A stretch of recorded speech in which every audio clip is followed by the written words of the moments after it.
Good afternoon and welcome once again to the POLITY. You're still watching KAFTAN TV, channel 124, Startimes. Like I said at the beginning of the program, we'll be delving into the issue of the off-cycle elections, particularly the role that youths can play as election monitors and in terms of security, and also speaking about youth participation when these issues are raised. I've been joined now in the studio by a guest speaking about the Deputy National Commander and National Coordinator, International Police Chaplain, Sustainable Development and Law Enforcement, speaking about Mr. Samson Adeosun. He joins me now to do justice to the matter. Good afternoon and welcome. Afternoon, it's good and to have thank you for having me. Thank you so much for joining us. All right, we know that the body you're part of, you were part of the election monitors for the general election. Yes. And now we have the off-cycle elections coming. What would you say are the lessons learned or the observations that you feel can kind of refine the ones we are heading into in Kogi, Bayelsa, and Imo State? Yeah, thank you very much. I was part of the team, the African delegate, because it wasn't just Nigerians. We had people from Togo, we had youth from Cameroon, from Ivory Coast as well, that came into Nigeria to observe the general election. We were able to at least go to over 160 polling units right there in Lagos, and we were in Abuja. We were in, I think, almost every state that international police was in. And what we've learned from there is, from our own perspective, INEC has done everything to be able to try and make sure that the election went, as safe as possible. On the day in Lagos, it was just about us being able to move and being able to go to each polling unit and looking at how the voting system was, how they were complying with everything they were supposed to do. And we didn't see so much fault in people and the processes that they were doing. In some cases, the ballot boxes weren't locked. But when locked? Yes, as in they had cable ties. Okay. So when we went there, we just advised them to say, look, you need to cable tie it now, and when you want to start the counting process, you'll be able to now cut off the cable ties, and that shows a bit of transparency. Apart from that, I believe everything went smoothly from our own perspective, which we gave a thorough report about. And it was also another perspective for youth to be able to see things from a different angle.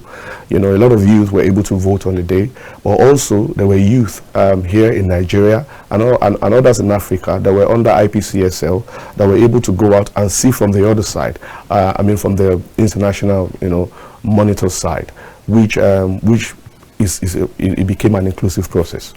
All right, so what does this other side entail when you speak about seeing the other side? Because some youths want to participate, but they are not aware of what it entails. Well, International Police Chaplain, Sustainable Development and Law Enforcement is an organization. It's a charity, American charity organization based in Florida, which was created for diplomatic reasons, as we've been doing election monitoring, also law enforcement and things like that. The organization is open for people to be able to join. Right. Yeah, but the issue now is really yes. When there's an excitement that youth tend to get when they yes. want to participate. Yes. And then we get a lot of stories about suppression and all of that. Just before you came, the guest before you was making a call to his own party members, Labour yes. Party members, yes. to ensure that they do not allow certain things happen yes. in the election. From your own experience, to what extent do you think people are allowed to raise concerns at the polling unit? Is this something where you just have to be silent, or you can actually, speak? Okay. On the day, we had people raise a lot of concerns, whatever their concerns were. A good example, some people were saying they didn't have, I'm talking about people from INEC now, there was no security presence at the place, which we went out and contacted some policemen that were in the area, telling them to divert to the polling units. So there were a lot of people, whatever concerned people were, we were there to listen at a time. And so it's not like it's a closed club that people can't say anything. People have the right to be able to make complaints. People have the right to be able to air their views when it comes to election monitoring, or when they see international monitors where they come to the field. which we had a lot of on the day. And we had a form where, you know, we were noting down what people said to us as an observation, which we used eventually to be able to collate our reports in general. All right. So speaking about security, there is security, you know, in your organization. The word is there anyway. Yes. So what can citizens do to protect themselves? I know there are limitations to what you can do. Even movement is not so free on election days. Yes. We saw an example in the last election cycle. Some residents or some voters went out with their dogs as sort of protection. So I don't know. What's your own advice as regards security during elections? I mean, I believe that the government has done enough.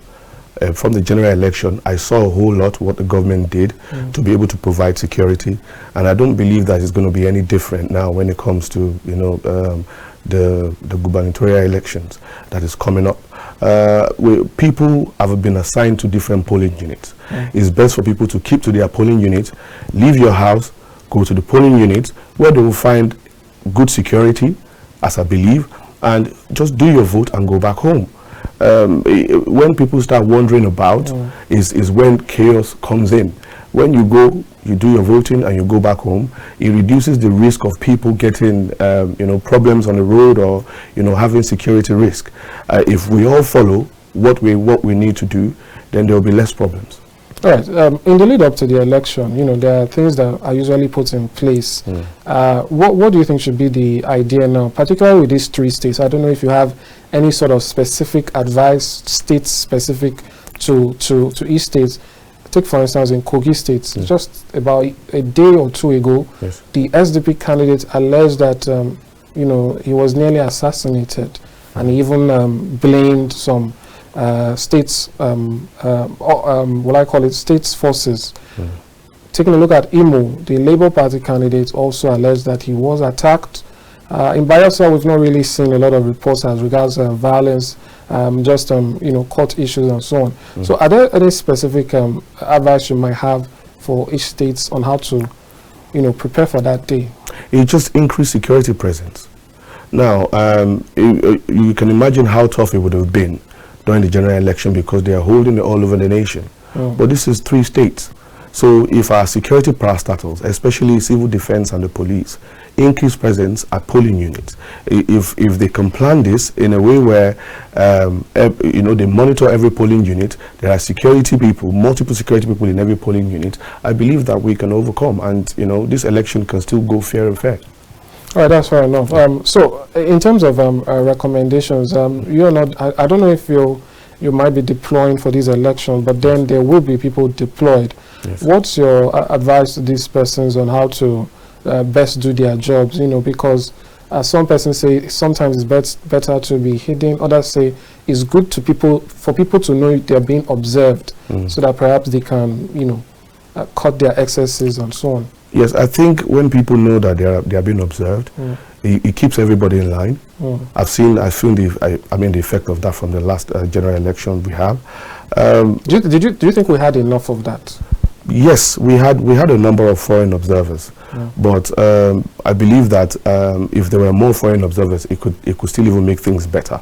I mean, we were in almost every state, and we saw the effect of when people see international observers like international police, you know, where the respect comes in, where people are happy that the government is allowing other people from other nations to be able to come and see our election process. So for us, again, first thing I said, because you were asking me if there are any suggestions, increase security presence. For IPCSL, we are not observing this gubernatorial election. Maybe other future elections we will do, but not this one. I just say that people should be able to support the foreign observers, and especially the way we behave. I mean, each and every one of us, we need to go out there peacefully, vote, and go back to our places. Well, if I can just cut in there, in terms of that advice, is there any perhaps necessity for people who vote to sort of stay to the end to get an inkling of if their votes have counted? Because there's that advice that goes around that if you vote and go home, you're not sure what's going to happen, if there might be some funny business. So should people stay that long to sort of certify? Okay, what I noticed from the general elections from Lekki lots of people, because we were in different polling units in Lekki. They were very organized. The people themselves were organized. The street themselves had tents, they had chairs, they had food and water for people. And with that, they had proper security presence, which the coordination between the people and the security forces, they were able to stay. They looked at the counting process throughout the day. So not necessarily that people have to go home. When you see anything that is a bit risky, vote and go home, and let the security people handle their job. And if it's a case where everybody is synchronized, everybody is planned, as I've seen at places like Lekki, then you can stay and observe all through till when they want to do the counting process. Right, that's fair enough. Do you have any advice for how INEC should consider the areas? Lekki is a what I call it a highbrow area, an area where there was access. We even saw some celebrities speaking from these polling units and there. But what we are aware of is that INEC also has to cater for some places that are not even accessible by road or by car or by feet. So how do you think INEC can consider these places in this election? And then looking at it, this is like a quote-unquote a second chance, so to speak, because the first major elections under the new Electoral Act on the BVAS was in February. Now we have we've gone through the process. So after this off-cycle election, the next one is in next year, Edo State, 2024. What could be the things that we could move from there? Because now we would have multiple trials.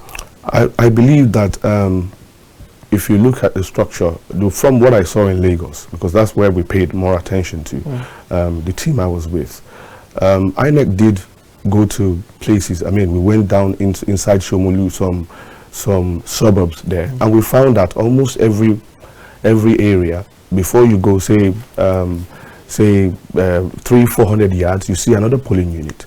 300-400 yards, you see another polling unit. And in that case, and we see that it's almost everything. The forms were there, the ballot boxes were there. Each party had their own representatives there and things. So I believe that they did enough at the time. And I don't think it's going to be any different now, basically. INEC should do their own part. They will do their own part. If they do as much as we've seen in Lagos, I believe it should be sufficient for people to reach out. I mean, they were close polling units, basically, and people were able to vote. All right. Now, I want to get your sort of observations now, maybe not on the process itself, more on the entire issue, speaking about the electorate now. Before this election happened, we got the statistics that young persons, particularly students, made up a lot of the new voters in terms of those who registered. Yes. Did you see this in reality? Because the issue now is about youth participation. Yes. Were you able to witness this, or do you think there's need to ramp it up? Because when we take a look at some of the visuals from the different polling units, we still see a lot of older persons coming out to vote. They take it quite seriously. So did you notice that in terms of the young demography? Yes, we noticed a lot of youth participation in the general elections that we saw. In fact, I was surprised, but not surprised in the sense that, I mean, there is 200 million of us and almost 75% are youth. In that case, we saw a large turnout of youth, and I don't think it's going to be any different. I think in the upcoming elections, I believe that youth participation is going to increase. I believe that there's more awareness, I mean, from the media down to, hearsay, down to word of mouth, in between themselves. Youth are starting to participate in this. And I don't think it's going to be any lesser as well in this upcoming gubernatorial election. How do you think they can be encouraged in terms of even the ballot papers? A lot of the youths who even came out, they had to vote for security assurances. Okay. If the youth had more assurance, from the security agency, and if they see mobilization, this is prior to the election. Yeah, prior to the election, and if you see mobilization, of security agencies, I believe that more youth will come out. Nobody wants to risk their head if they think that they will have problem, or they will be shot at, or there will be problem at the polling units. But you see increased presence of security, and if the security agencies come out to assure people basically that they would man these polling booths, you will see increased participation of youth. Right, that's fair enough. Just we're talking about this sort of our electoral obligation. I don't know if we can delve a little bit into the other aspects in terms of political participation. There's an idea that a lot of young persons have that politics is dirty. It is not for those who have ethics and so on. Is there anything you can speak to really as to getting more use this time, not just voting, but also being on the other end in terms of you being someone that is to be voted for, or someone who is supporting someone to be voted for? Well, as for me, I can see the youth on the rise. I'm sure I've been here before, where we talked about the youth participation. We know some youth who are diligent, with high integrity, and who we believe that over a period of time they will be elevated to the level of being able to participate on the other side, I should call it.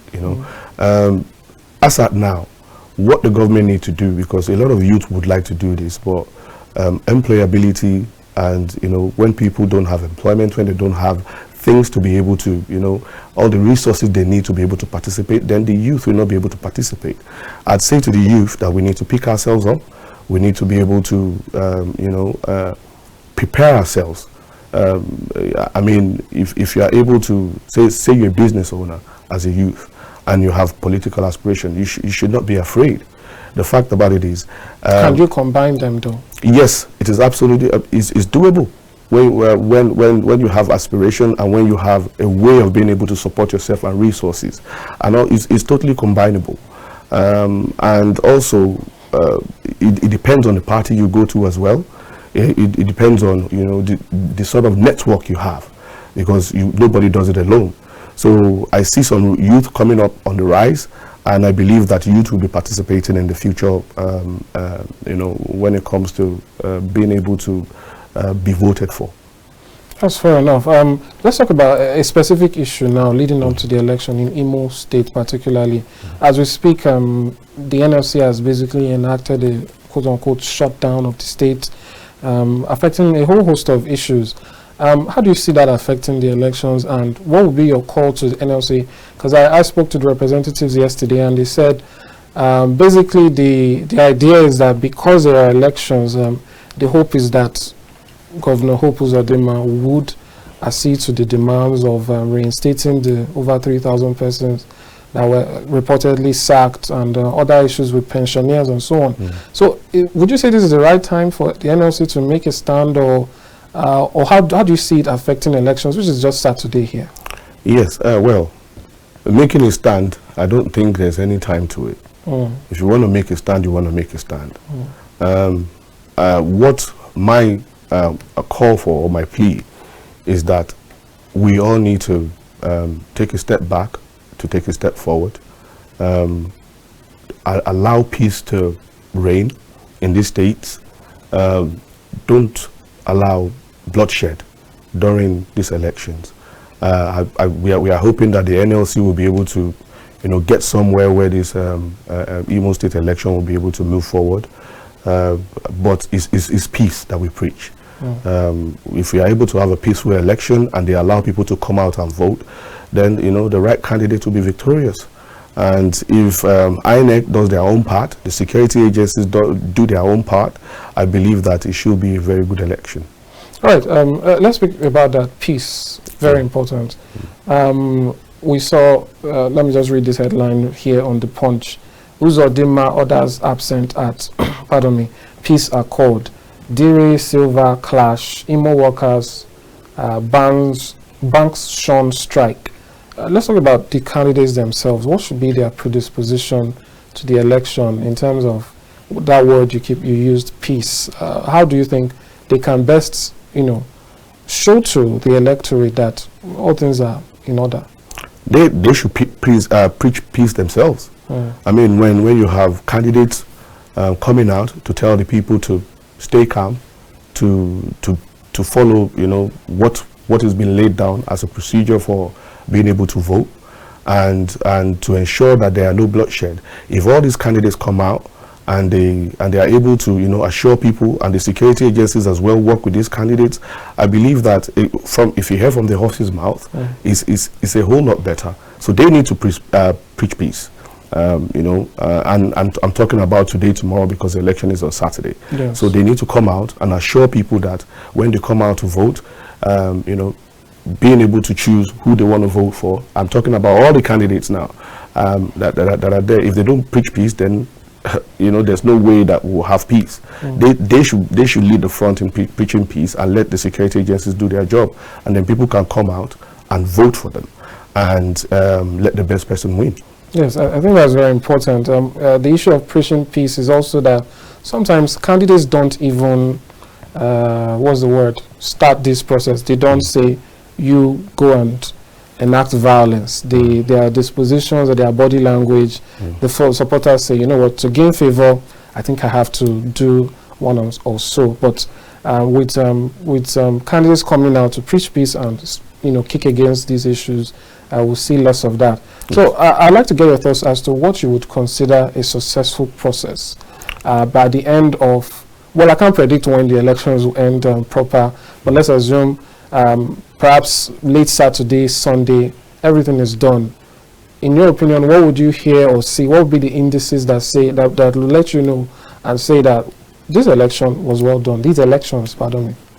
Well, if what I believe in that aspect, if you have a peaceful election where ballot boxes are not stolen, where the security agencies double up their effort, where people come out and there is no bloodshed or extremely minimal, if I may use that word, and where people are able to vote, people are able to stay at the voting or polling unit, where they are able to see the counting process, and where everything is collated in an organized manner. I believe that whatever the result is there should be accepted, especially when there's little complaints, you know, from people, and the security agencies, again, they are extremely key in this process, you know, where they try to control, you know, the area in a controlled manner, let people vote, and you know, INEC following their process as well, and learning from, you know, whatever mistakes that have been made in the past. But to what extent do you think security forces can even, quote unquote, use force? Should it just be something where their mere presence should deter crime, or do you think they should be actively involved? I say this because in the general elections, we saw a few issues where the security forces could be seen sort of, almost we could say observing, while certain things happened, like someone taking the ballot box or threatening electorate. And we heard later in terms of explanation that those policemen were only trying to douse the situation, that if they had, you know, gone physical and all of that, it could have escalated. So I don't know what could be your own, advice as regards that, how the security forces can react or behave in a way as to deter crime or stop it entirely. I mean, there are ways to approach things. I mean, there are countries where they have elections and the security forces don't even have to carry guns. In this case, I'd say the security forces first should protect the INEC officials that are there. It is extremely important. Protect people's votes as well. That's the primary, you know, assignment they've got. And when they start seeing, you know, situations where people are about to fight, they can diffuse situation without any bloodshed. So, which is why I said increased presence. Imagine that you've got increased presence in every polling unit, and where INEC officials are protected, where they allow the people to be able to see what the officials are doing. I believe that there will be minimal issues. So, you know, for the security forces, increased presence is really, really important in these states, because we've been hearing things here and there saying, you know, there might be a problem in some states, but with increased presence, it will douse all that with no problem. All right. In the last election cycle, we're just about rounding up now. In the last election cycle, there was the issue of Naira redesign, and there was belief that it was meant to curb vote buying and all of that. The CBN, as you can even see here on the front page of the Punch, old banknotes remain legal tender, so there's not even issue with that anymore.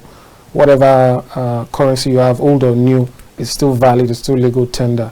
So the question is, in terms of that menace that apparently wasn't so evident in the last election because of this issue. There was that issue that if you go out and you buy votes with old Naira notes, or as a someone who is being patronized, if you collect old Naira notes, it might end up being useless. So it kind of, to an extent, does that.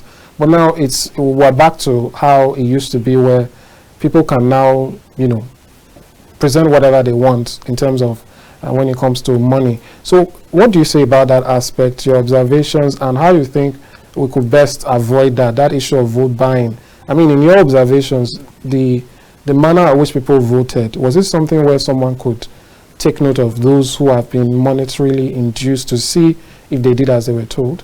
Yes, I mean, from what we observed in all polling units, I know when they say international police, even if they wanted to do vote buying, they probably wouldn't do it when we were there at the time. But this is totally dependent on the individuals. If you don't collect anything from anybody, you can't be forced to do so.